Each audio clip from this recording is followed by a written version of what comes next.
Good morning holy spirit ഭാഗം 24. ഫ്ലോറിഡയിലെ ഒരു അഭിമുഖ സംഭാഷണ പരിപാടി റേഡിയോയിലൂടെ നിറവേറ്റിയ ശേഷം എന്നോട് സംഭാഷണം നടത്തിയ സ്ത്രീ ഇങ്ങനെ പറഞ്ഞു: ബെന്നി, ഞാൻ അനേക നാളുകളായി ഒരു ക്രിസ്ത്യാനിയാണ്. എന്നാൽ എൻ്റെ ജീവിതത്തിൽ എന്തോ ഒരു ശൂന്യത അനുഭവപ്പെടുന്നു. ഞാൻ ചോദിച്ചു, നിങ്ങൾ എന്താണ് കാംക്ഷിക്കുന്നത്? എൻ്റെ ജീവിതത്തിൽ ദൈവത്തെ വസ്തുനിഷ്ഠമായി അറിയണം, അവർ പറഞ്ഞു. പരിശുദ്ധാത്മാവാം ദൈവത്തെ അറിയുമോ എന്ന എൻ്റെ ചോദ്യത്തിന് യേശുവിനെ അറിയാം എന്നായിരുന്നു അവരുടെ മറുപടി. ഞാൻ അവരോട് പറഞ്ഞു, പരിശുദ്ധാത്മാവ് ഒരു വ്യക്തിയാണ്. എൻ്റെ സമീപെ ഇരുന്നു കൊണ്ട് എന്നെ അവഗണിച്ചാൽ എനിക്കെന്ത് തോന്നും? നാം തമ്മിൽ കാണുമ്പോൾ നിങ്ങൾ എന്നോടും സംസാരിക്കണം എന്ന് ഞാൻ ആഗ്രഹിക്കുന്നു. പരിശുദ്ധാത്മാവിൻ്റെ കാര്യത്തിലും അതുതന്നെയാണ് വസ്തുത. ഞാൻ ഒരിക്കലും അങ്ങനെ ചിന്തിച്ചിട്ടില്ല, അവർ പ്രതികരിച്ചു.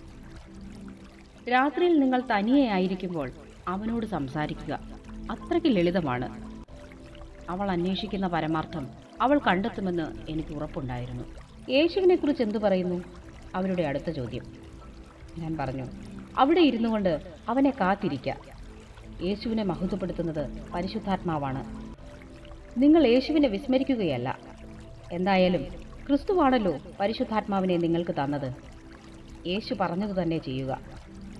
താങ്കൾക്ക് സങ്കല്പിക്കാനാവുന്നതിൽ വെച്ച് ഏറ്റവും ആകാംക്ഷ നിറഞ്ഞ അഭിമുഖം റേഡിയോയിലൂടെ എനിക്ക് നൽകിയ ആ സ്ത്രീയിൽ നിന്നും ഒരു ടെലിഫോൺ വിളി പിറ്റേ ദിവസം എനിക്ക് ലഭിച്ചു.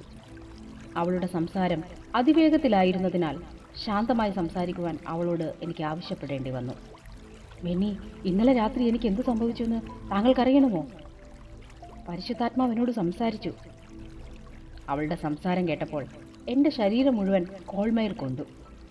ടെലിഫോൺ പിടിക്കുവാൻ തന്നെ ഞാൻ വളരെ പ്രയാസപ്പെട്ടു. അവൾ കരയുന്നുണ്ടായിരുന്നു. പരിശുദ്ധാത്മാവ് അവളോട് പറഞ്ഞത് ഇങ്ങനെയാണ്: ലോകം മുഴുവൻ ഞാൻ അന്വേഷിച്ചതിൽ യേശുവിനെ പോലെ ആരുമില്ല. കർത്താവായ യേശുവേ, കടന്നു വരിക. കർത്താവായ യേശുവേ, കടന്നു വരിക. വരിക എന്ന് ആത്മാവും മണവാട്ടിയും പറയുന്നു എന്ന വേദഭാഗം ഞാൻ ഓർത്തുപോയി. വെളിപ്പാട് പുസ്തകം 22-ാം അധ്യായം 17-ാം തിരുവചനം. ഞാൻ മനസ്സിലാക്കിയ ഒരു വലിയ പാഠം ഇതാണ്: പരിശുദ്ധാത്മ സാന്നിധ്യം അനുഭവപ്പെടുന്ന ഒരാൾ യേശുവിനെ എല്ലായ്പ്പോഴും ആരാധിച്ച് മഹത്വപ്പെടുത്തിക്കൊണ്ടിരിക്കും. നിങ്ങളിലുള്ള പരിശുദ്ധാത്മാവ് പുത്രനായ ദൈവത്തെ മഹത്വപ്പെടുത്തുന്നതുകൊണ്ട് പരിശുദ്ധാത്മാവിനെ നിങ്ങൾ യഥാർത്ഥമായി അറിയുമ്പോൾ നിങ്ങളും പുത്രനായ ദൈവത്തെ മഹത്വപ്പെടുത്തും. അത് തനിയെ സംഭവിക്കും. പരിശുദ്ധാത്മ നിറവുള്ള ഒരു ജീവിതം യേശുവിനെ മാത്രമേ മഹത്വപ്പെടുത്തുകയുള്ളൂ. നിങ്ങളുടെ ജീവിതത്തിൽ നിറച്ചിരിക്കുന്നതെന്തോ അത് നിങ്ങളുടെ പ്രവൃത്തികളിൽ പ്രതിബിംബിക്കും. വർത്തമാന പത്രങ്ങളെക്കൊണ്ട് നിങ്ങളുടെ ജീവിതം നിറച്ചിരിക്കുകയാണെങ്കിൽ നിങ്ങൾ വർത്തമാന പത്രങ്ങളെക്കുറിച്ച് സംസാരിക്കും. എന്നാൽ നിങ്ങൾ പരിശുദ്ധാത്മാവിൽ നിറഞ്ഞ് അവനിൽ തന്നെ ലയിച്ചിരിക്കുകയാണെങ്കിൽ നിങ്ങൾ യേശുവിനെ അന്വേഷിക്കുകയും അവനെ മാത്രം മഹത്വപ്പെടുത്തുകയും ചെയ്യും. പിതാവായ ദൈവവും പുത്രനായ ദൈവവും പരിശുദ്ധാത്മാവിനോടുള്ള സ്നേഹം പ്രകടിപ്പിച്ചെങ്കിൽ നമുക്കതിൽ കുറഞ്ഞു പോകുവാൻ എങ്ങനെ സാധിക്കും? അവനോട് അനുസരണക്കേട് കാണിച്ച ഇസ്രായേൽ മക്കളെ കഠിനമായി ശാസിക്കത്തക്കവണ്ണം ദൈവം പരിശുദ്ധാത്മാവിനെ സ്നേഹിച്ചു. എന്നാൽ അവർ മത്സരിച്ച് അവൻ്റെ പരിശുദ്ധാത്മാവിനെ ദുഃഖിപ്പിച്ചു. അതുകൊണ്ട് അവൻ അവർക്ക് ശത്രുവായി തീർന്നു. താൻ തന്നെ അവരോട് യുദ്ധം ചെയ്തു.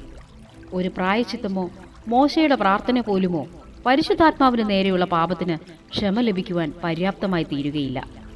പരിശുദ്ധാത്മാവിനെ അവഗണിക്കുന്നവർക്ക് എന്തു സംഭവിക്കുമെന്നുള്ളതിന് അനന്യാസിൻ്റെയും സഫീറയുടെയും അനുഭവം വ്യക്തമായ ചൂണ്ടുപലകയാണ്.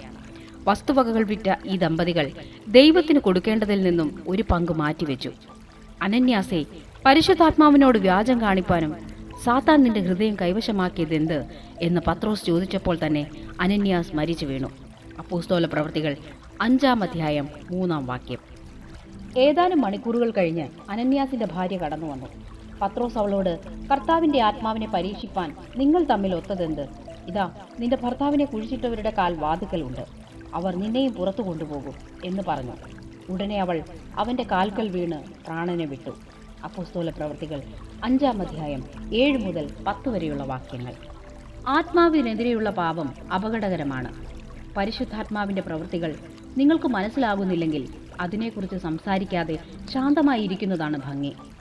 എൻ്റെ സ്വന്തം ശുശ്രൂഷകളിൽ തന്നെ ഞാൻ ചെയ്യുന്നതെല്ലാം അവൻ്റെ ഹിതപ്രകാരം തന്നെ ആയി വിളിച്ചത് പരിശുദ്ധാത്മാവാണ്. എന്നെ നിയന്ത്രിക്കുന്നതും അവൻ തന്നെ. മറ്റു വാക്കുകളിൽ പറഞ്ഞാൽ എൻ്റെ ശുശ്രൂഷയുടെ യജമാനൻ അവനത്രേ. നിങ്ങളുടെ ജീവിതത്തിൻ്റെ നിയന്ത്രണം ഏറ്റെടുക്കാൻ നിങ്ങളും അവനോട് പറയുക. എന്തെന്നാൽ നിങ്ങളോടുകൂടെ ഇരിക്കാനും നിങ്ങളിൽ എന്നേക്കും ഇരിക്കാനും അയക്കപ്പെട്ടവൻ അവൻ തന്നെ. അവനെ അറിയുവാനും അവനോട് കൂട്ടായ്മ പങ്കിടുവാനും നിങ്ങൾക്ക് കഴിയും. അവനുമായി കൂട്ടായ്മ ആചരിക്കും തോറും യേശുക്രിസ്തു അധികമായി മഹത്വപ്പെടുന്നു, അധികം സുന്ദരനായി വെളിപ്പെടുന്നു. എന്തുകൊണ്ടെന്നാൽ അവൻ സംസാരിക്കുന്നതെല്ലാം യേശുവിനെക്കുറിച്ചത്രേ. യേശുക്രിസ്തു പരിശുദ്ധാത്മാവിനെക്കുറിച്ച് പറയുന്നത്, ഞാൻ പിതാവിൻ്റെ അടുക്കൽ നിന്ന് പുറപ്പെടുന്ന സത്യാത്മാവ് വരുമ്പോൾ അവൻ എന്നെക്കുറിച്ച് സാക്ഷ്യം പറയും. യോഹന്നാൻ്റെ സുവിശേഷം 15-ാം അധ്യായം 26-ാം വാക്യം. അതുകൊണ്ട് യേശുവിനെക്കുറിച്ച് കൂടുതലായി അറിയുവാൻ ഞാൻ ആഗ്രഹിക്കുന്നുവെങ്കിൽ ഞാൻ ആശ്രയിക്കേണ്ടത് പരിശുദ്ധാത്മാവിനെയാണ്. യേശുവാണ് അത് പറഞ്ഞത്. എന്താണ് ഞാൻ സംസാരിക്കുന്നതെന്ന് അവന് ശരിയായ സുബോധമുണ്ടായിരുന്നു. പഴയ നിയമത്തിൽ മോശ പിതാവായ ദൈവത്തെ സമീപിച്ചു. പുതിയ നിയമത്തിൽ ശിഷ്യന്മാർ പുത്രനായ ദൈവത്തോട് സംസാരിച്ചു. എന്നാൽ ഇന്ന് എനിക്കോ നിങ്ങൾക്കോ ഒരാവശ്യം നേരിടുമ്പോൾ നാം എങ്ങോട്ടാണ് നോക്കുന്നത്? പരിശുദ്ധാത്മാവിലേക്ക് തന്നെ. അവൻ തികഞ്ഞ വ്യക്തിത്വമുള്ളവൻ. നിങ്ങളുടെ ജീവിതത്തിലേക്ക് സ്വാഗതം ചെയ്യപ്പെടുവാനായി ഇപ്പോഴും അവൻ കാത്തു നിൽക്കുന്നു. ഉന്നതരായ ദൈവമനുഷ്യരുടെ ജീവിത വിജയത്തിൻ്റെ രഹസ്യം പരിശുദ്ധാത്മാവിനെ അന്വേഷിക്കുന്നതോടെ നമുക്ക് കണ്ടെത്തുവാൻ കഴിയും. നിന്റെ സന്നിധിയിൽ നിന്ന് എന്നെ തള്ളിക്കളയരുതേ എന്നാണല്ലോ ദാവീദ് പ്രാർത്ഥിച്ചത്. സങ്കീർത്തനങ്ങൾ 51:11. പരിശുദ്ധാത്മാവ് ശൗലിനെ വിട്ടുപോയതുകൊണ്ട് ഭവിച്ച അനർത്ഥം ശരിക്കറിയാവുന്നതുകൊണ്ടാണ് ദാവീദ് ഇങ്ങനെ പ്രാർത്ഥിച്ചത്. ആത്മാവിൽ നടക്കുവാനും ആത്മാവിൽ ജീവിക്കുവാനും ആത്മാവിൽ പ്രാർത്ഥിക്കുവാനും പൗലോസ് നമ്മെ ഉത്ബോധിപ്പിക്കുന്നു. പത്രോസും ഫിലിപ്പോസും പരിശുദ്ധാത്മാവിനോട് സംസാരിച്ചു. കർത്താവും അങ്ങനെ ചെയ്തു. എനിക്ക് എങ്ങനെ അത് തുടങ്ങിവെക്കാം എന്ന് നിങ്ങൾ ഒരു പക്ഷേ ചോദിച്ചേക്കാം. അത് വളരെ ലളിതമാണ്.